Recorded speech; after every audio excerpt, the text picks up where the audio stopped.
Indian researchers are tracing the impact of climate change on the country while looking for new ways to track this global problem. Various research supported by the Department of Science and Technology are helping to improve the projection of climate, its impact as well as vulnerability to prepare India for the future. But before we discuss how these researches will support India's battle against climate change, we first need to know what do they tell us about alarming conditions of climate change in India.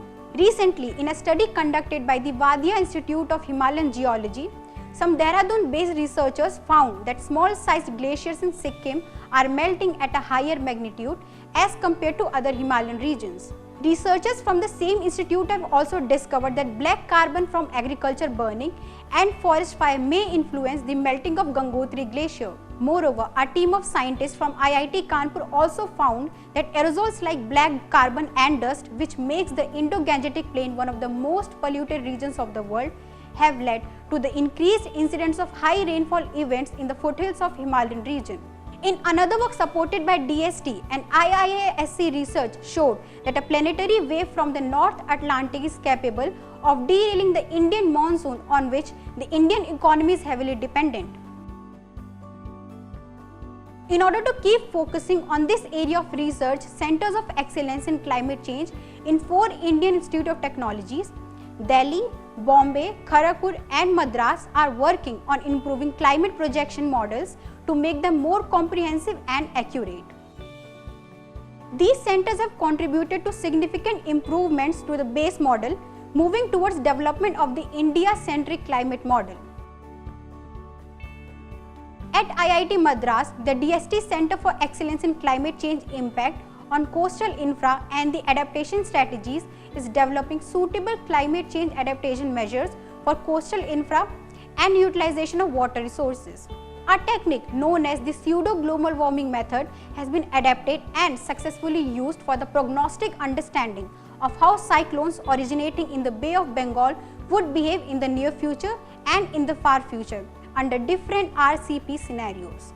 Alarmingly, it is predicted that cyclone damage potential will increase in future, and it is here that this strategic knowledge is essential to understand the adaptation of coastal infra, water resources management in coastal areas and preparedness of coastal communities for extreme events in the future. As part of future outlays, state climate change cells in the 12 Himalayan states are undertaking vulnerability assessment, training programs, public awareness and institutional capacity building in the area of climate change science, impacts and adaptation.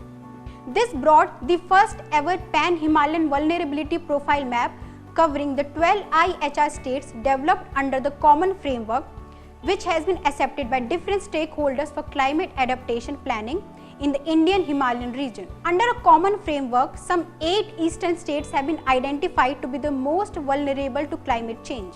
In another big development, scientists from the Indian Institute of Geomagnetism have found that information frozen in magnetic minerals can forecast climate changes faster and more accurately. As part of the National Action Plan on Climate Change, the Department of Science and Technology is coordinating and implementing 2 national missions on climate change. These missions are National Mission for Sustaining the Himalayan Ecosystem and National Mission on Strategic Knowledge for Climate Change.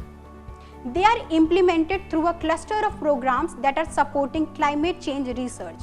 Currently, in order to build the capacity of India against climate change, over 1,000 scientists, experts and 200 institutions in the country are training research students to find newer ways to track and assess this global problem. Not only this, international collaborations are helping to shape this capacity, such as one between the Government of India and the Government of Switzerland as Indo-Swiss Joint Committee for Scientific and Technological Cooperation.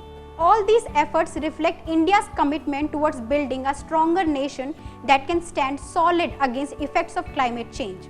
That is all in this segment. Stay tuned for more updates.